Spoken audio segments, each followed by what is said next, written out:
Hi, everybody. I hope that the background noise of the air conditioner doesn't get in the way.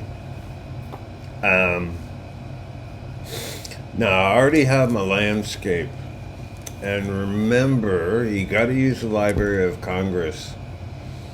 I'm going to use the Library of Congress for my figure, too. Here's my figure. My figures are leaning on a truck.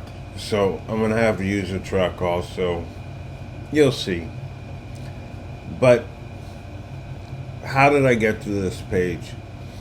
Basically, once I found the picture of Texas that I wanted, and actually downloaded a couple of them, I just typed in ranch hand and hit this. This was in a long list. Came to this one. Now, you can click on it and enlarge it. Whatever you use, I think I mentioned you know, and it depends on whether it's a color file, black and white file, and so on. But hopefully, you will see a TIFF copy with the largest size, and just try and shoot for something that's 10 megabytes or larger. So, right here where it says download, I just choose the size that I want. And again, I would choose the largest. Hit go. It's going to download if it's of a certain size, and it'll just go into your downloads folder. Sometimes it'll give you a choice of opening it or not if it's a little bit of a smaller file. But most of the time, larger file, it'll just download. We're going to come back to that. And so now I have my two files that I'm going to start with. Probably this one. And let's get rid of this one. And now I'm going to create a new Finder window here. And in my documents, I want to set up a new folder. This is a good idea before you do anything. Set up your folder for 217 P1. Okay? And, you can call your folder whatever you want. And basically, this is already open because it's in preview. So I am just going to go to, in this case with preview, we can save. It's just going to be probably in the downloads folder. We want to move it to, and you can also export either one. But generally, I would just do export. You want to export it as a TIFF. It's better once you've downloaded it if it's a JPEG. Just not to use JPEGs. JPEGs are a lossy format, which just means every time you open and close a JPEG, the quality gets worse. So we're going to go to Documents, right? We want to open details in this window, so we click on this little arrow. Hopefully you knew that. We're on a Mac, so, 217 P1, right? And save. Photoshop is down here. I'm going to click on it to bring it to the front. Your layers window you're pretty much always going to need. And let's open a new file and we're not going to make a file. We can just use our landscape as basically the base file, and we're going to save it as a new file. So we'll just go to open. Okay. We'll go to Documents, 217 P1, and we can see which one is which just by going to a different view, columns. One of the issues, to make sure of is, again, make sure you have enough to work with, at least 2000 by 2000 pixels. We have plenty, 7000 by 5000, something like that. So we don't need to worry about that. Okay? So I'm going to open that. Now, my landscape photo is already in color. You need to color this, and it should look a little bit like it's hand colored. It doesn't have to be perfect, but you want to do a good job. It's just not going to look like a color photograph normally does, like this. So first thing you want to do to get rid of the color is you go to Image, Adjustments, and Desaturate. That takes all the color out. Now you're going to be able to color it yourself. The other thing you might want to look at here, pay attention to, is my rulers. You can access rulers under View. View, rulers are checked. That means you can see them. Now, what kind of units are on our rulers? In this case, they're pixels. If you want to change what the units are, you go to Photoshop, Preferences, Units and Rulers. You can change it to inches or whatever. Pixels makes the most sense in this case. Basically, before I do any coloring at all, I want to do my compositing. So I'm going to open the other file, and we're going to look at compositing. So I'm going to go to File, Open, go to the other file, this one, and again, this is pretty large. It's probably going to fit pretty well. And, depending on your file, there's a lot of ways of taking out what you don't want. In this case, what I want to keep is the whole figure and maybe part of the truck. I'm going to do a rough cut first, which is just a real quick cut, kind of to get this into the other file. So we have here the lasso tool. You can use a magnetic lasso tool, which tends to kind of go towards edges. Makes it a little bit easier to kind of maybe stick to your edges. A polygon lasso tool is just straight lines. Lasso tool is a freehand selection tool. You can also select with this, the quick selection tool. I don't think in this case, again, we're just doing a rough cut. I don't think in this case the quick selection tool, anything fancy is necessary. I'm just going to use the lasso tool. And again, I'm gonna kind of go roughly around this and real roughly go around the edges like so, come back up, complete that shape. edit, copy, and then we go to our other file, edit, paste. Okay, now let's move this over somewhere around here.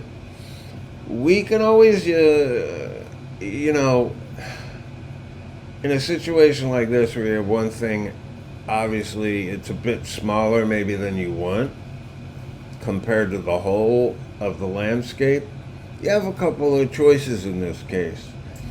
You could cut down the landscape so it's smaller, and in that case you could focus on making it 4 by 6 or those proportions about. Or you could actually take the background and scale down the whole thing. And again, you could use the rulers and scale it down to something closer to 4 by 6.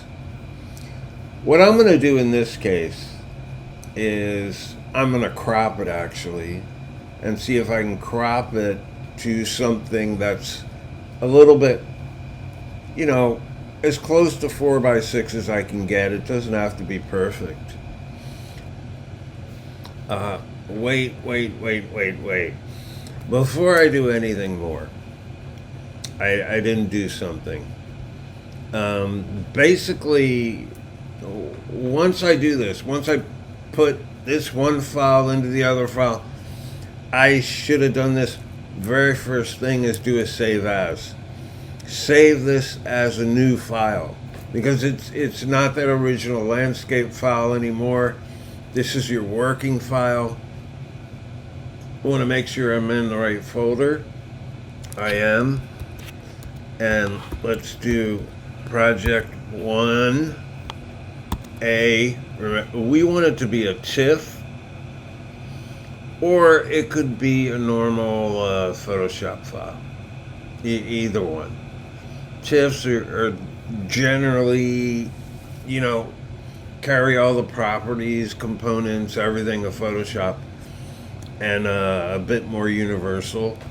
So TIFF is probably best. And we'll hit save and make sure you save it in the same folder. Right? Right.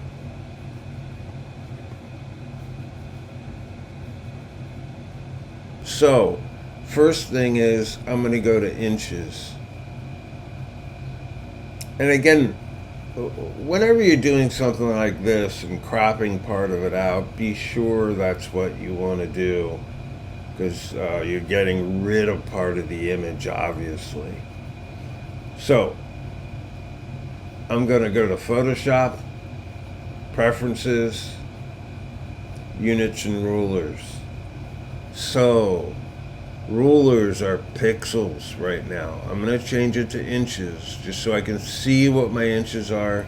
The pixels won't change. I know I have a lot of pixels there. Then, really important, image size. So, basically, in this case, we don't want to resample. We are cropping it, but we don't necessarily want to change the number of pixels and the resolution of what's left. I'm just going to uncheck the resample box, because you should, unless you have a real strong reason why you're resampling it. Now, I want to get the inches down to something that's more manageable. So I'm going to put in, okay, height is 6. Again, we're going for 4 by 6. So, you know, if you think about 4 inches of height and it's 6 now, maybe that's close. So we just want to get kind of an approximate height. I'm gonna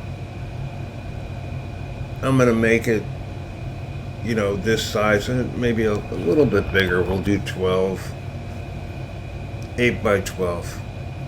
Okay. So in this case, if we're going for 4 by 6, I'm gonna actually, which if you break it down is 2 by 3 in its smallest dimensions, 2 by 3, 4 by 6. If I go up a little, it's 6 by 9. So if I go 9 inches of width and about 6 inches of height right there, that might actually be a good size, for what I have here. I'm going to bring it right up to the bottom of the tire there. Yeah, just like that. Okay. Well, that's a pretty good crop. Remember, the word Texas in this case is going to take up 1/3 of the postcard. So we can just go to image, crop. Of course, there's a cropping tool, but again, in a lot of cases, because I'm old school, I just use the rectangular marquee. It's really direct, not that different from the crop tool. Okay? So there we are. Now, let's look at getting rid of the rest of this. Let's deselect, which is also Command D. And we can go in a lot closer. You can see there's a pretty good amount of detail here. And we can try a bunch of things. You can basically, this is one of the ways that you can just get rid of areas by selecting and deleting. And, in a lot of cases, you can see how when you click, you can just keep increasing. And that's not bad. And then if you don't want an area, you hold down the Option key. That subtracts an area from the selection, right? So we can subtract some areas. Hard to get it perfect, but you would say do something like that and then delete. Okay? That's not bad. That's really quick. The problem is when you take away this, you end up with really hard edges that you're probably going to have to go over anyway. But that's one way. Okay? Now, let's use that tool, but let's add another step so we know what we're doing and we have lots of flexibility with it.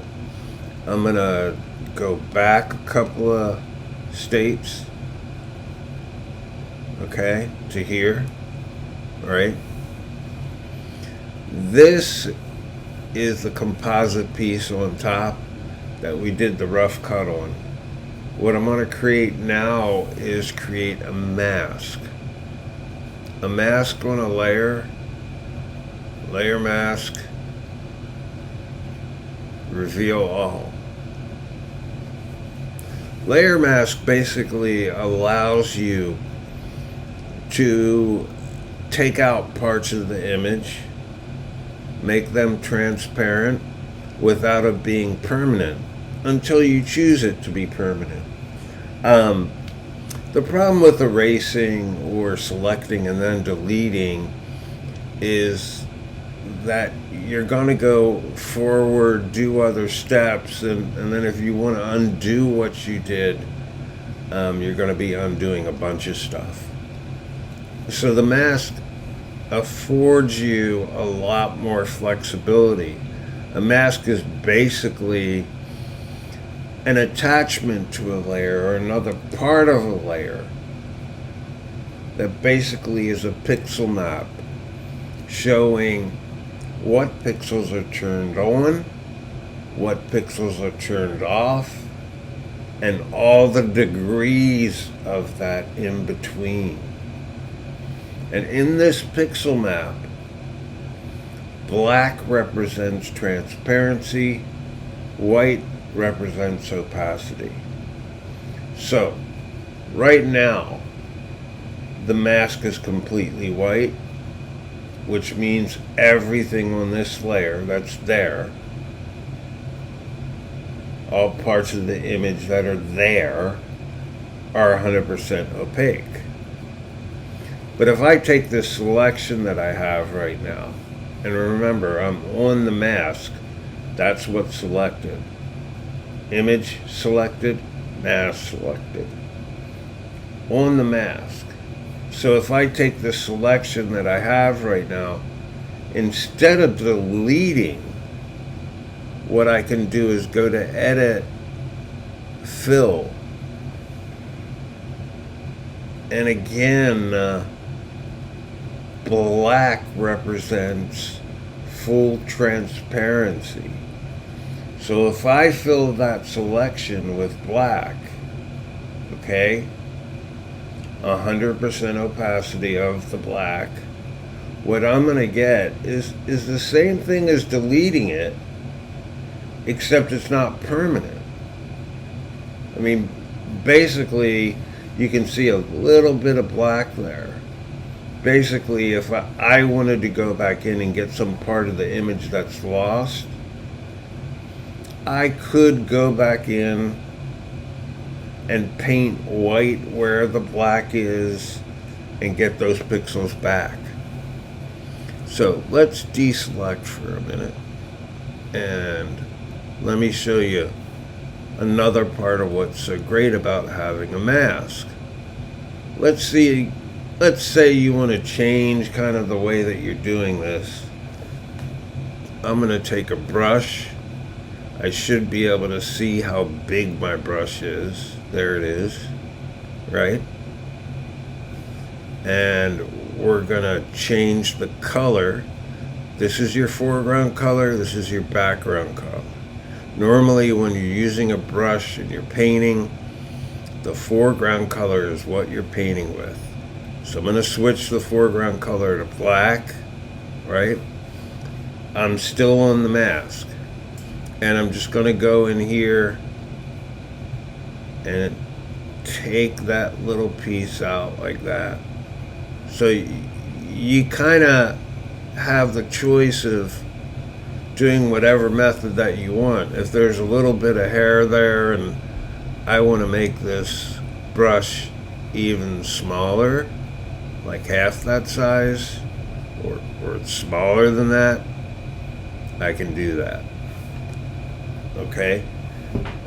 Another thing about this is when you look really closely at that edge, you might find that down the road you're going to need to soften that edge. It's not really perfect. We'll talk about that at some point too. So let's go back out. But nevertheless, I mean, if you can do things the easy way, you know, just by picking areas, and let's go back on the photo, okay? And I'm going to keep adding to this selection to get rid of areas, right? If you want to add to a selection, I mean, basically this tool is just adding to the selection all the time anyway. Let's deselect, okay? And let's go back to the same place that we were. Different people, you know, prefer different ways. I say in a lot of cases, I'm going to do just as good a job with a brush, working kind of freehand. This is 36 brush, 65. I can get a pretty big area. Do it really quickly. That's the wrong thing to do. Make sure we're on the mask before we paint black, right? And I can get rid of a lot. I can go around what I need to. In a lot of cases, when I'm compositing, this ends up being the way that I'm going to do it. And I just went over the aerial a little bit because I want to show you something. So let's go in a little bit closer. And did we go over any spots? Let's change this to white. Remember, white is opacity on a mask. And I'm going to go into my brush. We'll go way, way, way down on the size, right? And if I paint white on an area, I'm going to get the image back. So, yeah, literally, if you kind of make a mistake, you can go back in and paint that image in.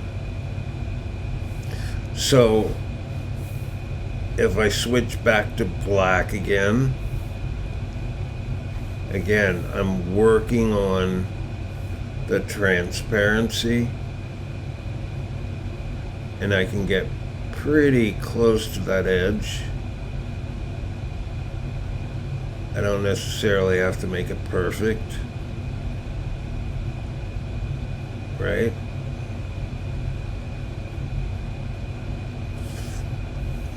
And, the nice thing about the brush too is you can get as specific as you need to be.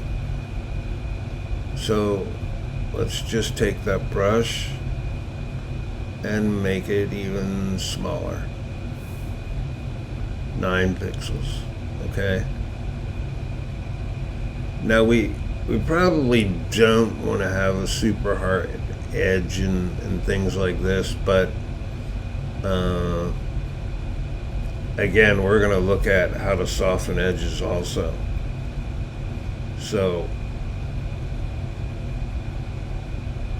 we'll go pretty close to that edge, but you don't have to make it perfect. You really don't. And basically, I'll keep working around this and on the edges using a really small brush, and then the other areas using a larger brush, and so on. And that's usually how I composite. Now let's look at a detail here. I'm just working on this hat.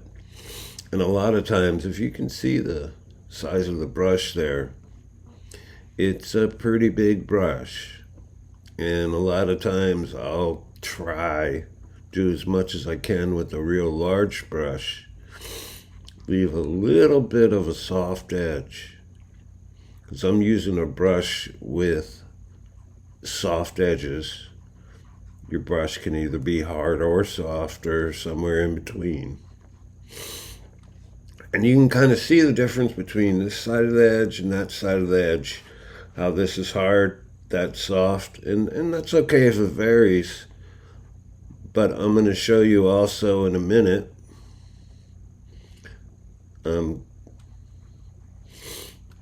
Most of this edge is pretty soft. I did it pretty quickly just for the purposes of demonstration.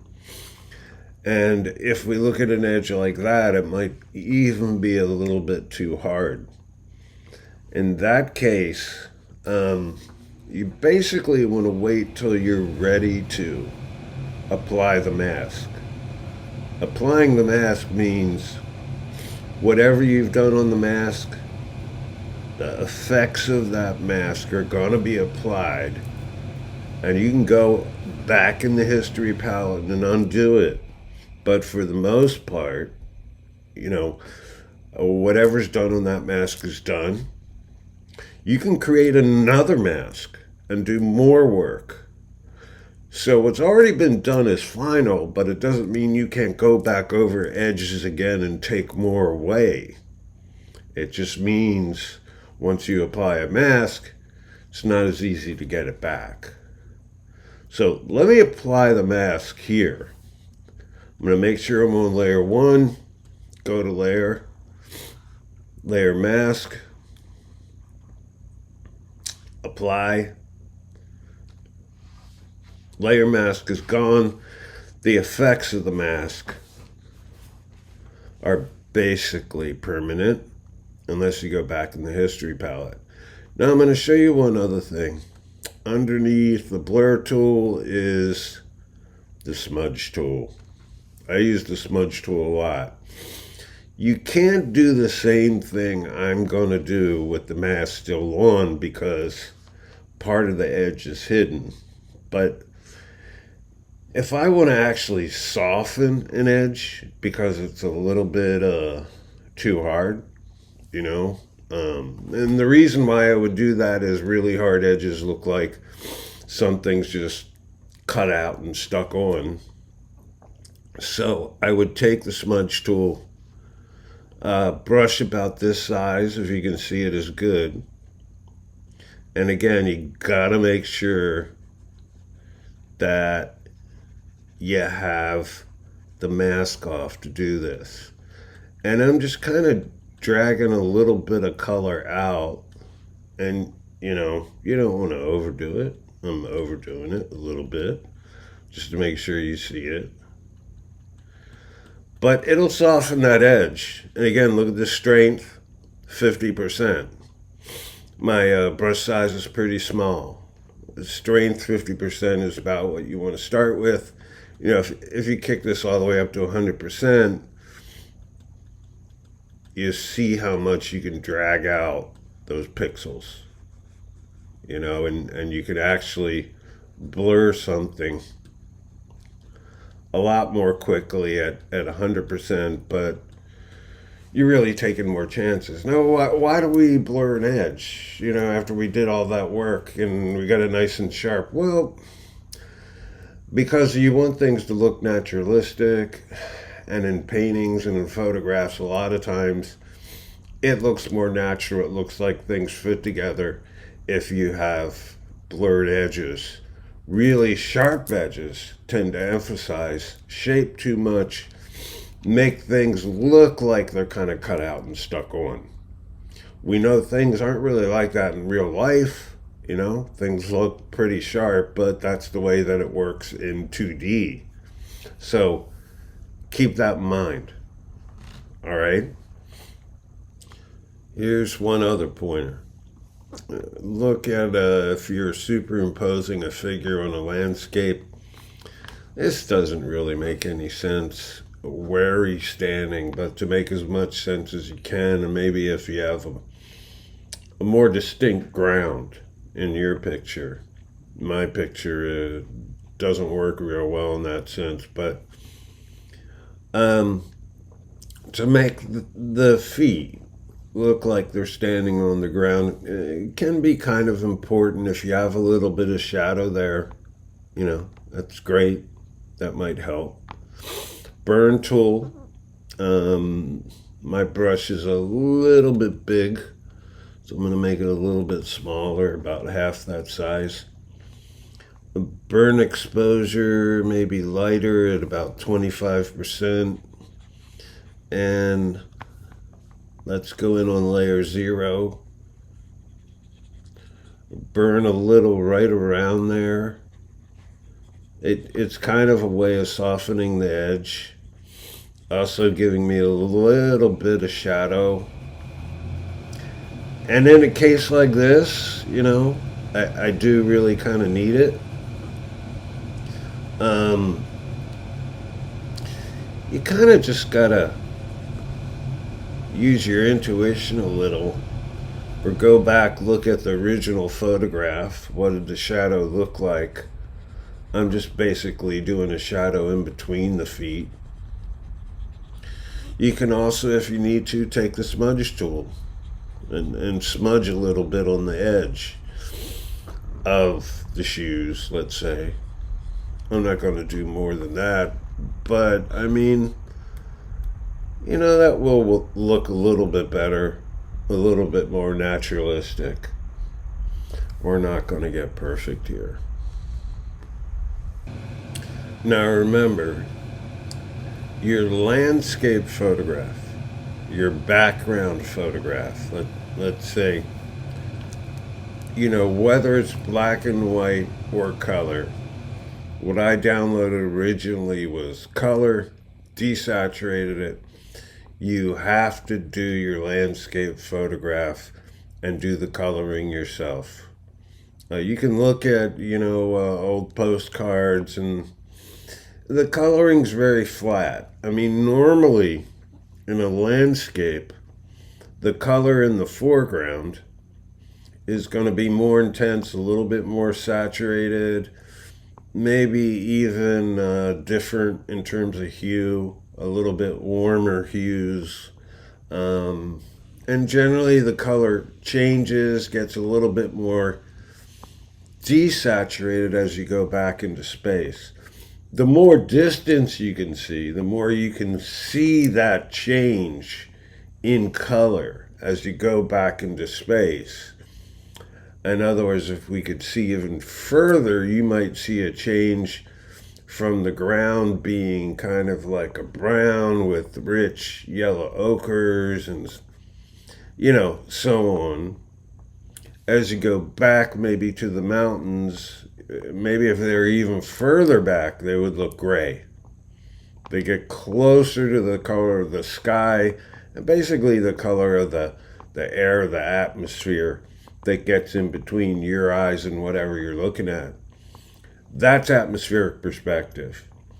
Now, a lot of times on these postcards, the coloring doesn't really take that into account at all. It's rather flat coloring. How much atmospheric perspective you want to put in there, probably, it depends on the look overall. I'm not requiring you to do the coloring of the other elements. You can, if you want a really unified look. Hey, the more you do, the more you show me, yes, it's probably going to have a positive effect on your grade. But that being said, a lot of people have 4 or 5 studio classes and they're going to go the short route. I understand that, So if you're doing this in the simple way, kind of flat coloring, that's okay too. Your choice. Just try and make it consistent. Whatever it is that you're doing, the kind of look that you're going after. If you want to try, do everything naturalistic if you can. Okay? Now, let's look at how to color this. First of all, for each element that you're doing, or each color, let's say, you could do an adjustment layer. Adjustment layers are really useful. I just create another color layer. So, you can go down here, or it's easier to see if I do it this way. Just for the purposes of demonstration, I'll go to layer, not duplicate layer, but new layer, and we'll just do layer. It's a blank layer, okay? And this is where we're actually going to put our color. And we'll just put in sky color, all right? That's where our color is going to go. Now, different ways, work for different kinds of things. In some cases, I would say, you can go in, use color by hand, and particularly if you're doing something like, if we look down here at this brush, right? If you're doing that stuff down there with that crazy edges and stuff, I wouldn't do that with a selection. And what I mean by a selection is you get a selection, like I'm going to do the sky, and then you just do a fill. In this case, I would probably do it by hand, with a brush. And, it's not going to be perfect, but I mean, If you're worried about those edges, and you should differentiate no matter what you're doing, whether you're going kind of like the simpler, flatter route with color, or you're going to make it more naturalistic. You should have some separation between this, which is in the closest in the foreground, and this, which is a good, I don't know, 20 yards back, 30 yards, 40 yards, whatever. There should be some difference there. So you wouldn't want to color this all the same. And that's why in here you might, use a brush, do it by hand, and just do it carefully, get in close, use a small brush where you need to. Keep your brush soft though. Now let me show you, that's pretty simple, straightforward. And I'll demonstrate that too, but let me show you another way, which is doing a selection of the sky here. You can try a number of things, and you can do the magnetic lasso tool for a selection. You got to have a really strong edge. It works really inconsistently. You have the quick selection tool, which is similar. I would probably want to use a bigger size here, like, let's see, what's that size? 70, more like this size. And then let's make sure that we're on layer 0, the layer of the image. Don't worry where you're going to be painting, So I have a nice big selection, but it didn't do a great job on some of those edges.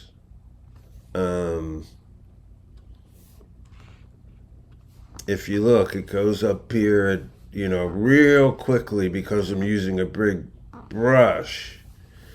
It got most of the sky. Question is now, can I subtract? Because you can use this the same way and subtract. So let's use, I call it the blob brush too. Let's use a smaller brush, all right? About half the size. And let's go in here a little bit closer. I'm going to hold down the Option key, which means the same thing as clicking on this one. It means I'm subtracting. Can I subtract and get a good edge here? It has to be like right on. And there's all kinds of things that we can do. If you don't get a perfect edge here, we can go back into it, which I'm going to show you. So I want to add this back in, and there we go, added it back in. Let's go back to subtracting here, okay? And I'm going to see if I can subtract this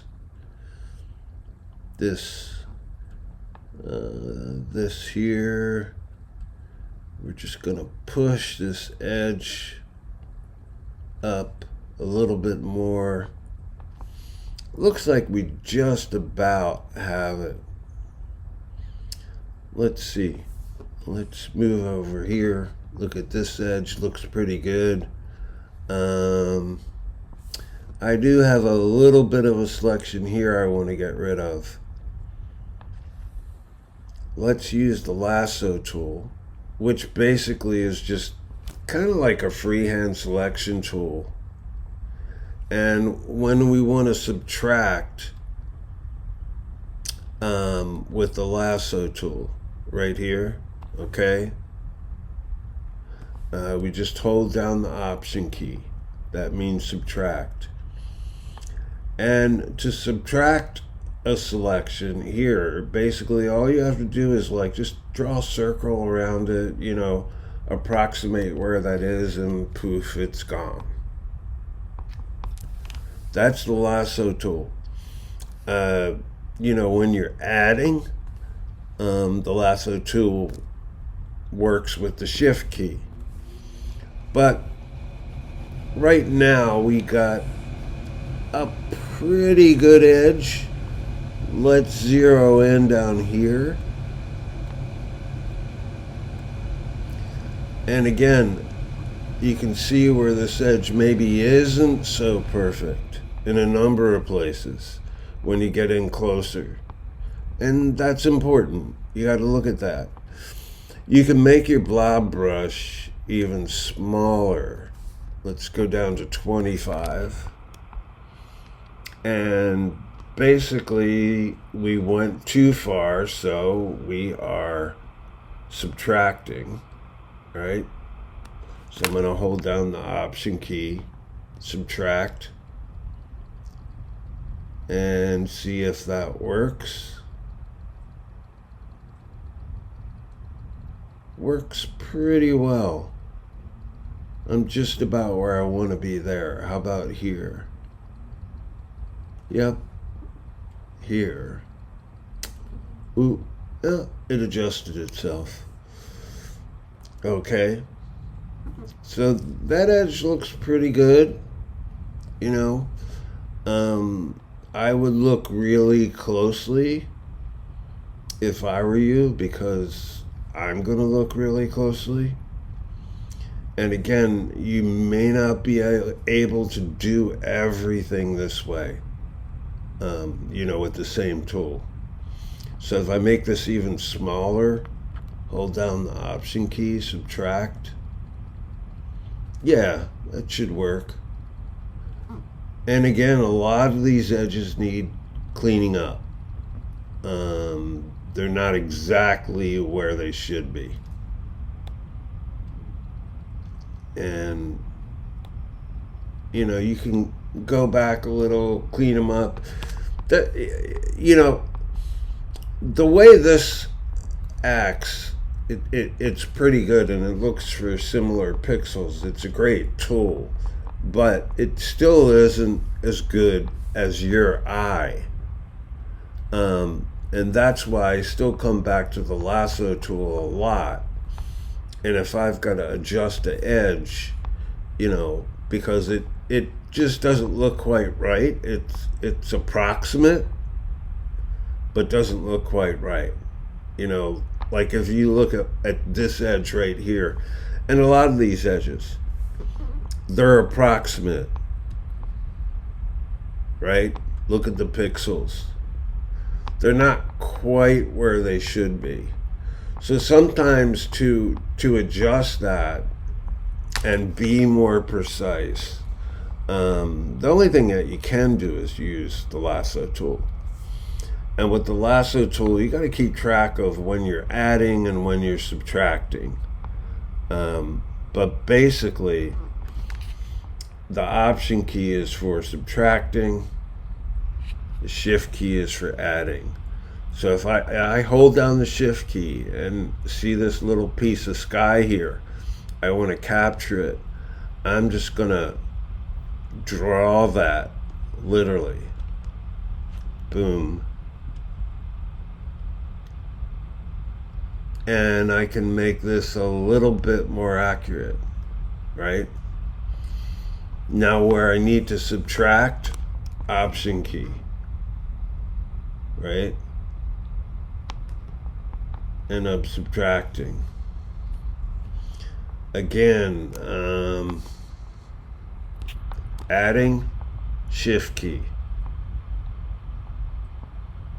And I'm going to add. And there's quite a bit of subtracting we could do here.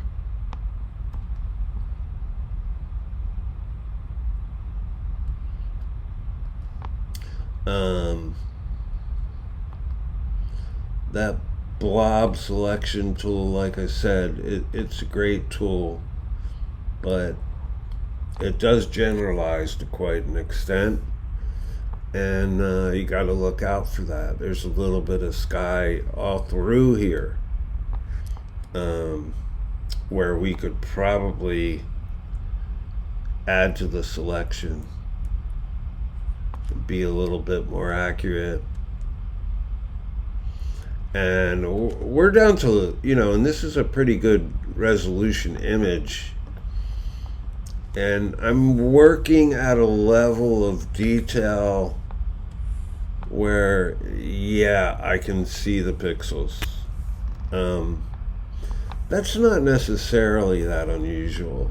It depends on really what kind of work you're doing. I'm going to look pretty closely at your work. There's some things that really need to be kind of right on, and other things can be much softer. You could make something like this softer, but when you're filling in with color,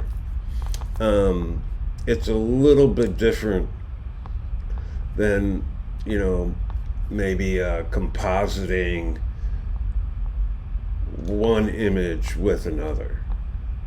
Filling in with color, you want a fairly accurate edge. You can also, when you do an edge, if you want your edge to just have a little bit of softness to it, just a little bit, with something like this, it's hard to get into every pixel and do it perfectly, but you can go to select, right? Modify, feather. Now, if you feather, and what feathering means is basically, instead of this selection being on at one pixel and then off the next pixel, it's going to be on, and then the next pixel might be 80%, and then the next pixel might be 60%. In other words, it's going to gradually dissipate the selection. So if we did like 2 pixels, it would be 1 pixel on, next pixel 67%, next pixel 33%, next pixel 0. Okay, so that's one way. I don't think it's really necessary in this case, but keep that in mind for certain things. It might help to feather your edges of your selections. Okay, so let's go back to looking at the whole thing, right? And again, there's probably a lot of edges I could do better. We go into our blank layer where we're going to put the color in, okay? Now, there's advantages to like just doing a selection and a fill with color, to maybe doing things by hand. You can play around with this fill, because you do have clouds and sky here. And if you want to go through kind of separating your clouds and sky, by all means do it. You'll notice in a lot of the old postcards they don't bother to do that. They're doing hand coloring or whatever. Did I just lose my selection? Yeah, I did. Oh, here's a really good point. Just losing that selection. Save your selections. Select, save selection. And we're going to name this sky, obviously. We save the selection. Basically, it becomes a new channel, because selections, channels, and masks are basically the same thing in Photoshop. If you know Photoshop pretty well, that's going to make sense to you. We'll talk about it some more, but they are basically the same thing. They're all kind of just pixel maps. Pixels, whether they're on, whether they're off, and to what degree. They're all kind of the same thing. Just pixel maps in terms of on and off. So let's go to a window for color. So first we can go either to the color window,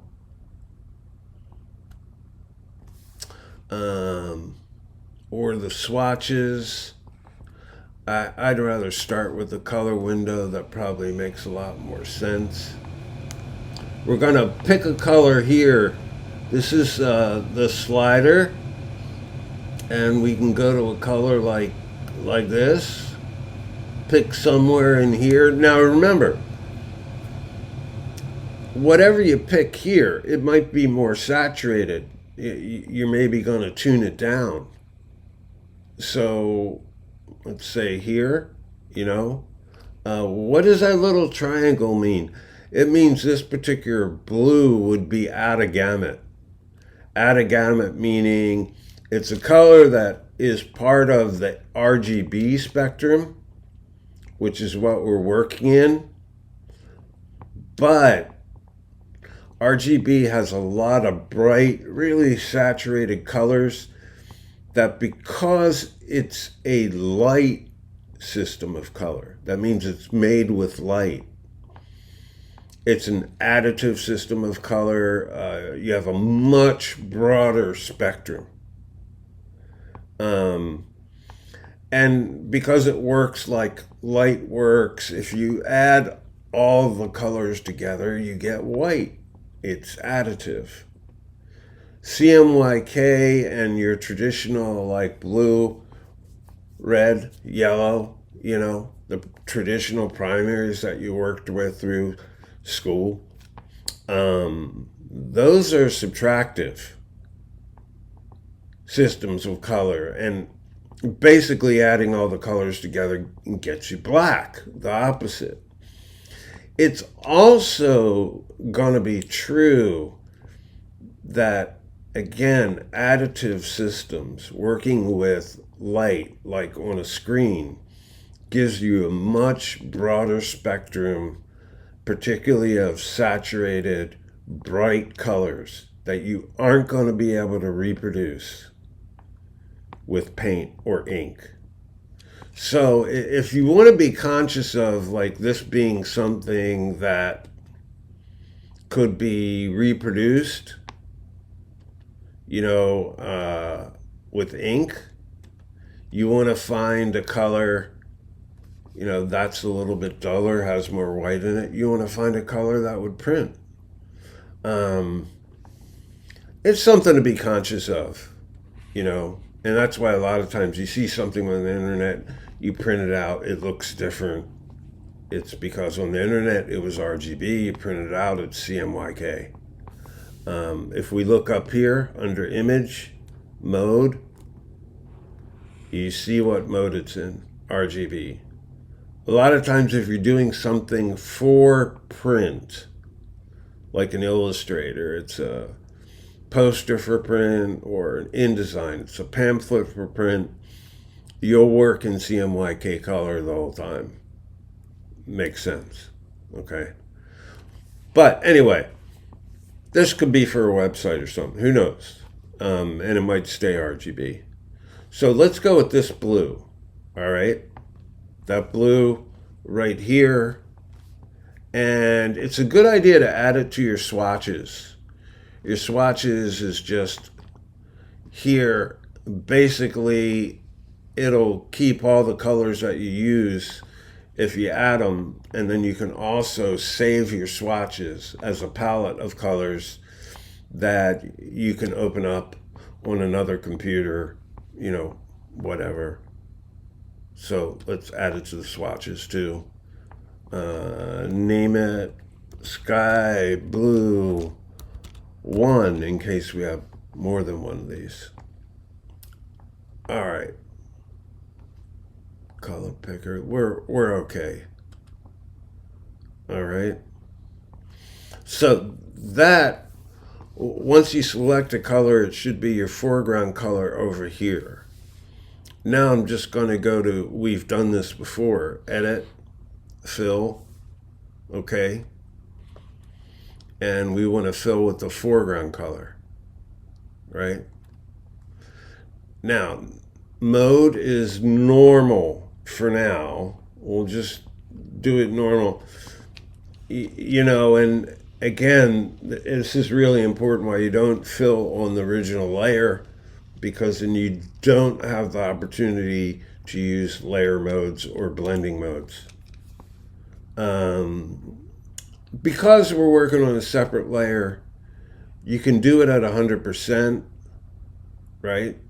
And then you can take that percentage down just by manipulating the opacity of the layer. So we'll say okay, and let's move these off so we can see what we're doing. So this is our sky color. Now see, for your layers, you have opacity, you have blending modes here, which is how one layer blends with what's underneath of it. That's important. We also have fill percentage. So let's see first of all what this does. Yeah, this changes and some of the underneath comes through. This makes a bit of sense. Screen makes a bit of sense too. Color dodge, very strong. Overlay, yeah. Overlay in a lot of cases is going to be your best blending mode. Soft light, little dull. Hard light, yeah, that could work too. You can also do this, like soft light or hard light. If you're not worried about how this will print, you could do something like soft light and then go back in and change the intensity of the color. You still have a lot of flexibility at this point. Hard light makes sense. Now, one of the things that is nice about doing this, you know, as an adjustment layer, a completely separate layer, is you can also go into image adjustments. And if you want to play around with certain things, like strengthening the highlights, you can, you know, do certain things in here, like adjust the brightness. That's a relatively simple one. And that'll change a little bit of what you're getting. And pretty much any kind of adjustment you can do here, okay? You can also go into, to be even more specific, go into color range, right? Which allows you to do a selection within a selection. Okay, so within this area, right, if I want to select kind of my lighter tones and make the lighter tones even lighter, okay, I'll select like that lighter tone there. Fuzziness is just like tolerance. It's going to make my selection bigger as I go in that direction. But it's going to select my lighter areas within the selection. See that? Nice.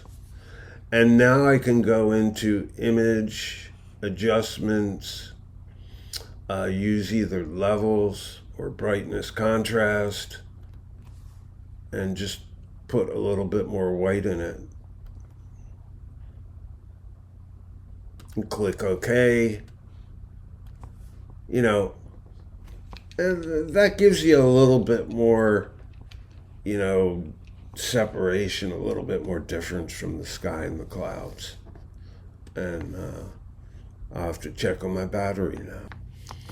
Okay, so now we're going to take on something a little bit just a little bit tougher.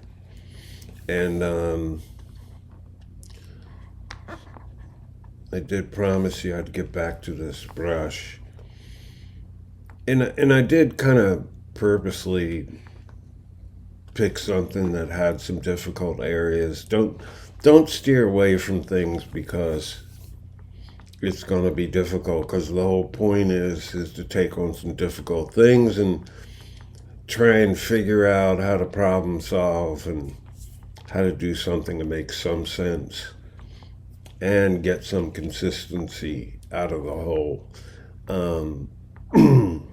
Remember, vintage postcards, in a lot of cases, they're not quite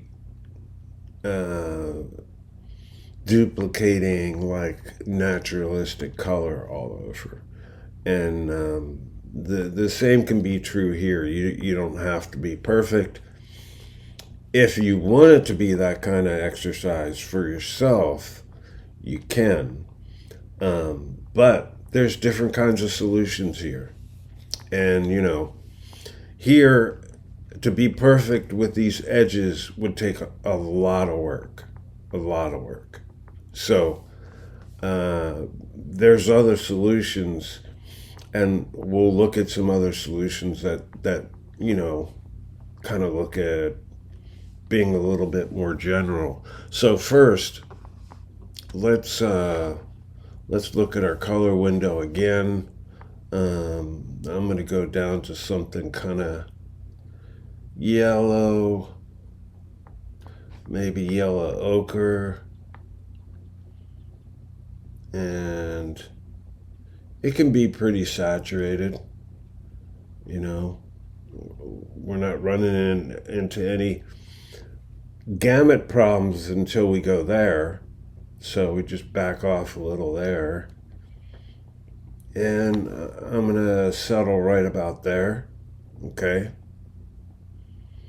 And we can save that to the swatches, right there. It's your foreground color right now.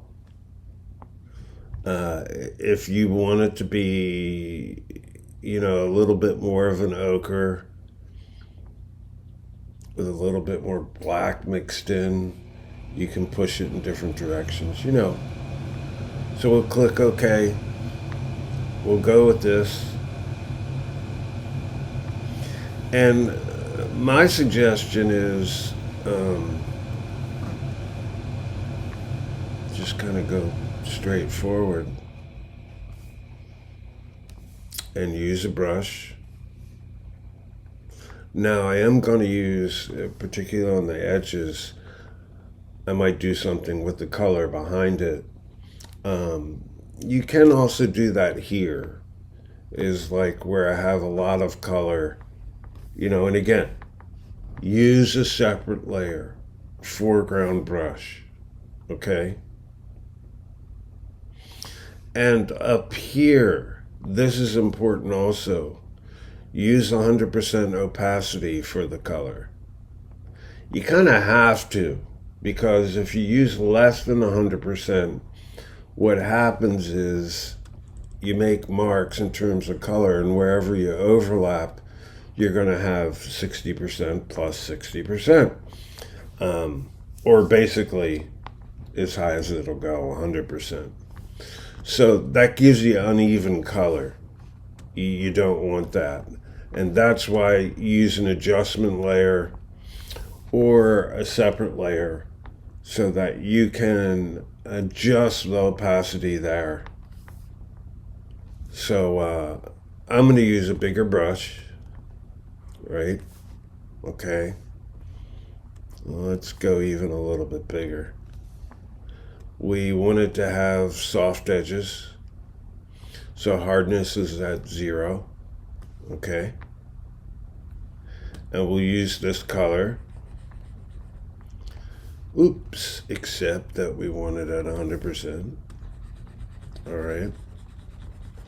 Now, as we do this, we probably want to find what's going to work in terms of blending mode here, right?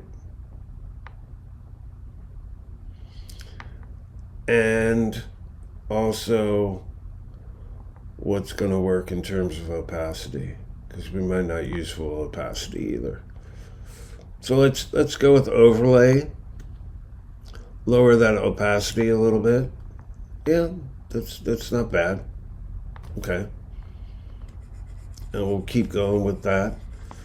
As I near some of the edges, I might stop, because I'm going to do something a little bit different with the edges. But I'm just going to fill this as much as I can, right? Then as we get towards the edges, there I'm going to go with a little bit lower opacity of the color. And basically, it's kind of almost like just having a transition area. A transition area from like this foreground into the area right behind. And again, you can kind of be much more specific if you want to be.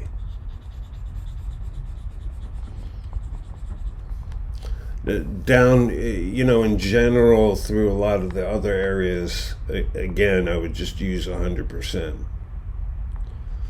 But I'm going to work, well, actually, we don't have to work around the figure, but let's go back to 100%. And that looks okay for now. We'll work through here. We are working on a separate layer. The guy is still in a layer on top of here, so it's not going to matter tremendously how careful I am about the edges. You can make a lot of adjustments, whatever you need to, again, on that layer, just in terms of brightness, a variety of things. So I'm going to go back to lowering the opacity to around 50%. And going into these edges.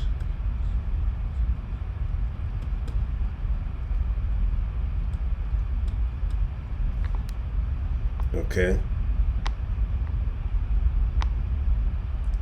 And again, let's take a look at this layer, overlay. Soft light probably works better. A lot more realistic looking. Hard light, way too strong. Vivid light. But, again, if you want a vintage postcard look, you might end up using something that isn't perfectly naturalistic, but you're going for something a little bit different. This is a pretty good place to kind of settle overlay or soft light. I think the soft light actually works a little bit better. And then with soft light, we might actually go up on the opacity, so we're back at 100%. And that doesn't look too bad. And again, the edges aren't going to be great, especially if you look at them really closely. They are kind of generalized, right? Especially something like this. It's tough. You can see through it. You can see parts of it. Let's go back into here. And again, I'm going to use a brush, right? 49%. Yeah, maybe even a little bit lower in places like here.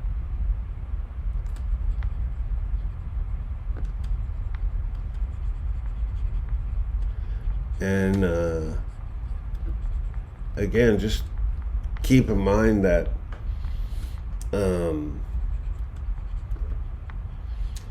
it's not exactly ideal, but some things are going to be tough in this way. And again, it depends on what you're working with and what you're going for. So these areas like here, I'm gonna just hit it with this. Then I'll go up to about 50%, hit it a little bit more, right? Where it seems to be a little bit thicker.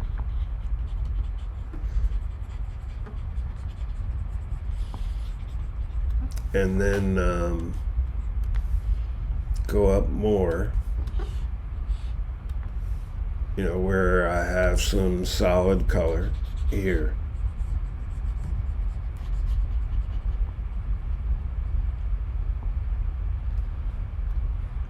And there we go. So in the context of everything, it'll kind of work, but it's a technique. Now we're going to create another layer, and I'll just go up here, new layer, right? This will be, we'll just call this middle ground. It's not really middle ground, it's still foreground, but middle ground 1, okay? And that's going to be the area directly behind this. All right. I'm also going to put it, because I want this color, this layer over top of it. So I'm going to keep putting the foreground brush at the very top. And I want everything else below that. So the stacking order of your layers might actually read from front to back, top down, and in a lot of cases that just makes sense. So we'll see how the two things blend, and they're going to be pretty similar. I'm going to pick something that maybe is just a little bit darker, a little bit duller, for some of the brush that's just behind this. So let's start with the same color. This color, go here. And we'll go a little bit darker and a little bit duller. Right there. All right. And again, I want to use a pretty soft brush. I use a larger brush for a reason. Like if I used a really small brush, the softness of the brush is really a smaller amount of pixels. So you don't get as much softness in what you're doing. So again, that's why it makes sense to use a little bit of a larger brush, larger than you might kind of naturally think of. All right, and again, don't forget, add to swatches, and you can name it. Okay. And so we'll go in here, middle ground. Let's change this to the same thing, soft light. Let's start off with an opacity around 80%. And we might go up on that. But the important thing is kind of seeing how these two things blend, you know. Does this work kind of as a transition? And for the most part, it should, you know, particularly if you're using similar colors, right?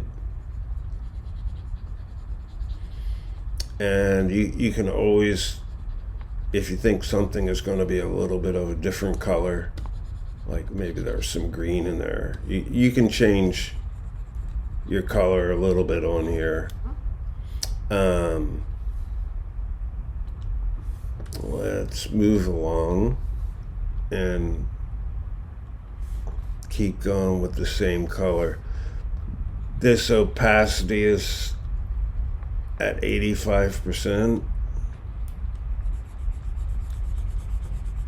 Whatever I do in terms of color, remember that kind of like that's just making the layer that's on top of it, the foreground brush, some of that color underneath is making this brighter, which, if anything, that kind of makes more sense.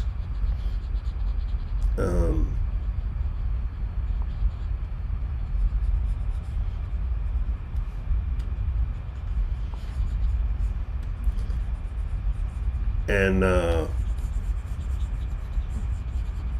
you can, as you do this, maybe make the foreground a little bit brighter at the same time, especially where they overlap. But now I'm going to lower the opacity of the paint a little bit more.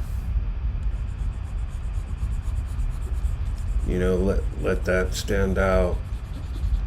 Also, just kind of how it blends with the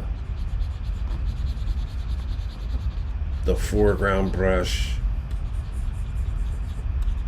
You know, we don't want just spots of really bright brush, and I'm just kind of spreading it around with a lower opacity. Okay, that kind of works, you know.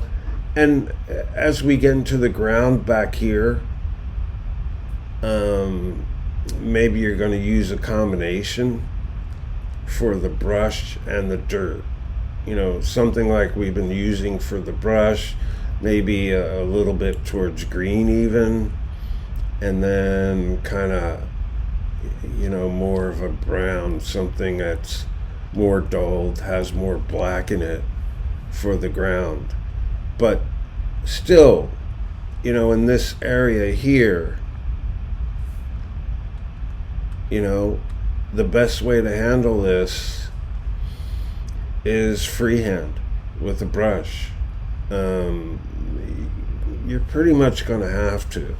Let's just do a little bit of that, and I'm going to go one step back. I want, again, progressively these layers to be underneath the other layers as we go back. So I'm going to go down to this layer, and again, new layer. We'll call this middle ground 2, right? Okay. And I'll start with the same color. You know, maybe since I'm going to start with the dirt, this is going to be a little bit more, a little bit duller, maybe lighter also.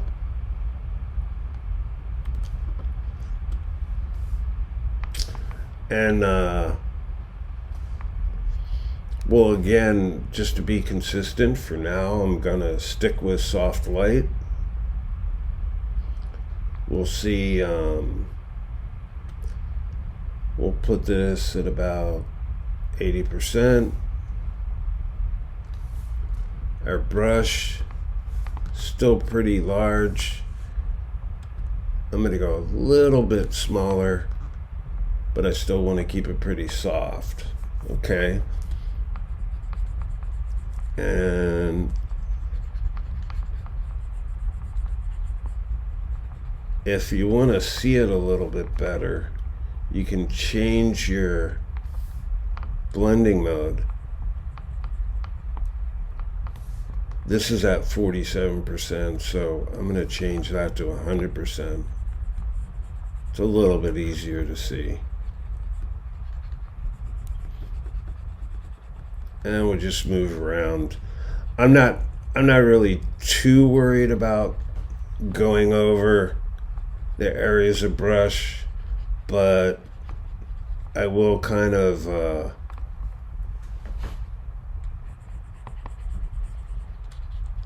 avoid large areas and work around it. And I'm going to show you something else, just for the purposes of like showing you the flexibility in Photoshop, that as you do this, if you change your mind in terms of color, you can always change the color. So let's say that's a good kind of beginning for this area. I'm going to make another middle ground. We'll call this middle ground 3. New layer. And middle ground 3. You can also label it by color, if you want, certainly. So for this color, let's click on the same color here. Let's go a little bit more into a green, or like a dark dull green, like that. We might even zoom in a little bit more. And sometimes when you zoom in, you can see, obviously, areas that I missed. But let's lower the size. The opacity is at 100%. And let's change this to, again, overlay or soft light. We'll go with soft light, right? Opacity around 80%. And again, with those really soft edges and a bigger brush, I don't really have to worry about the edges.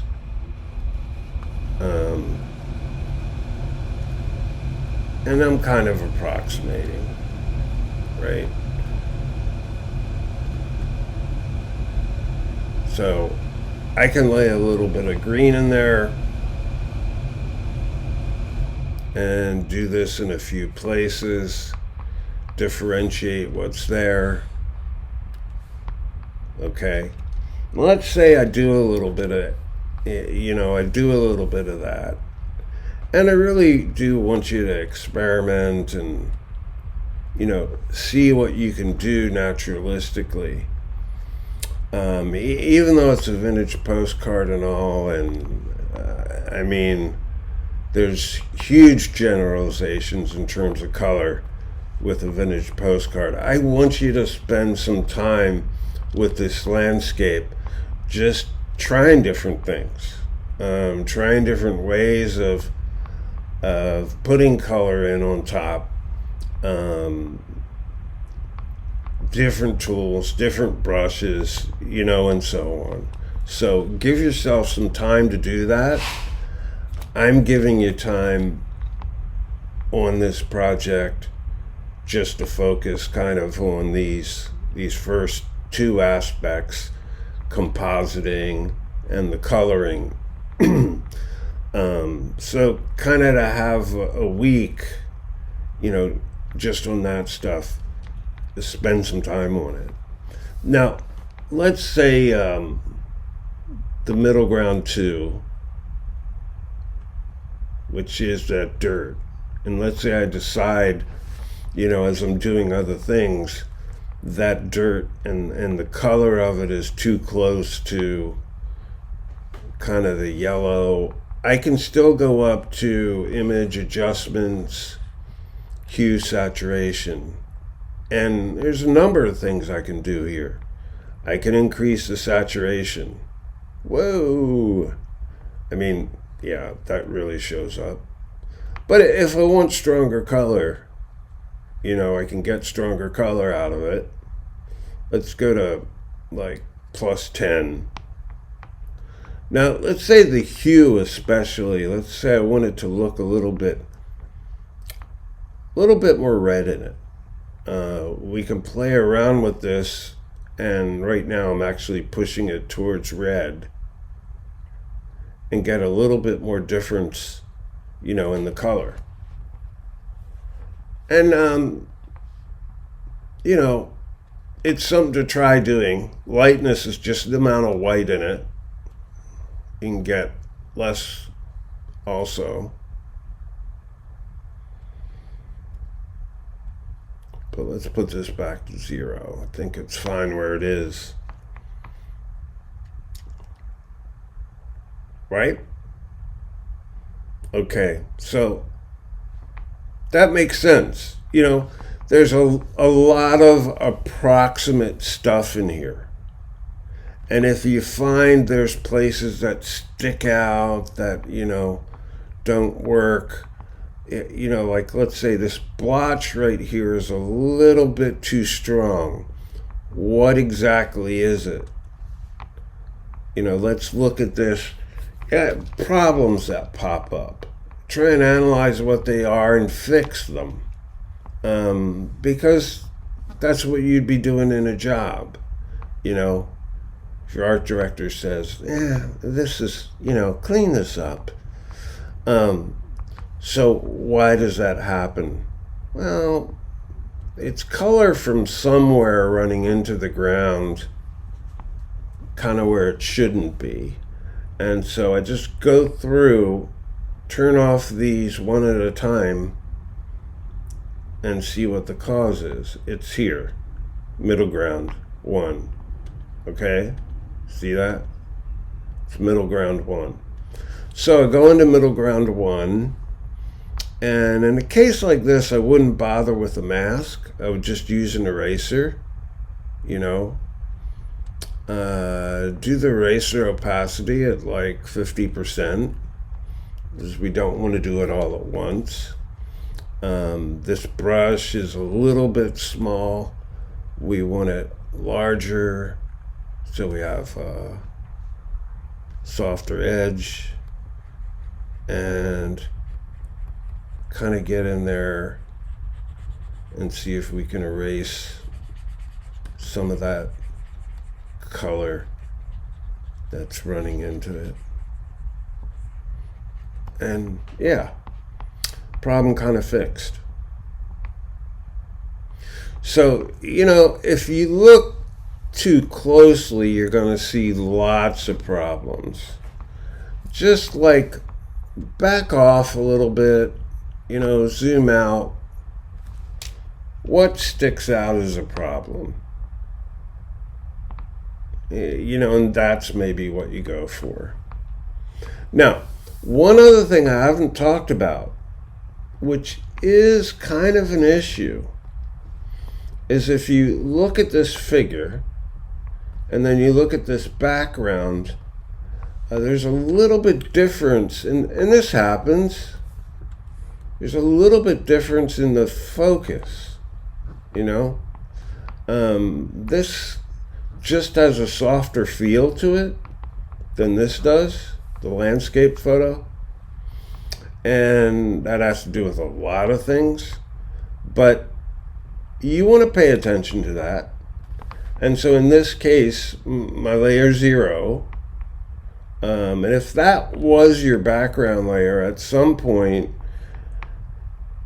you have to convert it from background to a working layer. And you can just double click on it, and that'll make it into a layer. Right now, layer style is not something we want to do. But anyway, if this were still a background layer, you wouldn't be able to do anything on it. Okay, so let's look at this layer. Let's go up to filter, and you can do blur gallery, so you can see a number of blurs. I don't think any of those would apply. Probably the blur that gives you the most straightforward blur with good control is the Gaussian blur. And we want just enough blur that it kind of comes a little bit closer to this source. If you go too far, you can see now how different the background looks from him. Like, he's more in focus. You can do that sometimes, and it can actually exaggerate the space between things, but this isn't one of those times. So let's go to 1.5 and see what that looks like. That's pretty good. Yeah, 1.5. Okay. So we're actually blurring the landscape photograph to kind of fit the figure there. And let's fit on screen. Yeah, that's coming along pretty good. Now keep in mind where your letters are going to go. And then, by the way, this is Texas. Not that I have a particular fondness for Texas or anything. It just was my first thought.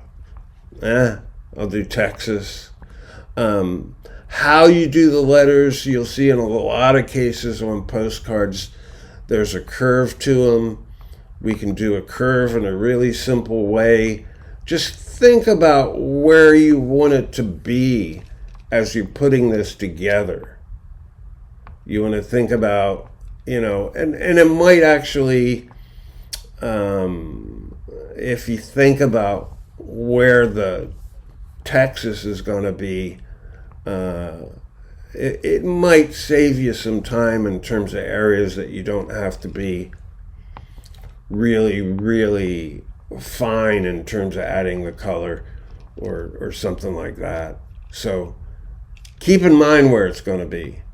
If you want to type it out in plain letters just so it's there and you have an idea what it looks like, if you want to do that from the beginning, you can.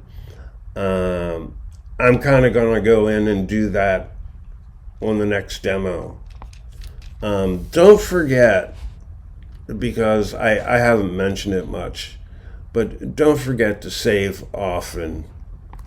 As they say, save often, save early, and so on. So again, we want landscape that is black and white, or you've desaturated it and you're doing all the coloring. Obviously, if you wanted to do that for all the elements, you can, you're welcome to. But the landscape, the background image, is the only one that you have to do it for. You do want, those other elements to feel like they fit, and again, that's why you should be careful of things like really hard edges, and shadows, wherever you can kind of make it fit in. Try and do that. Watch your edges in particular. You don't want them to be too hard, okay?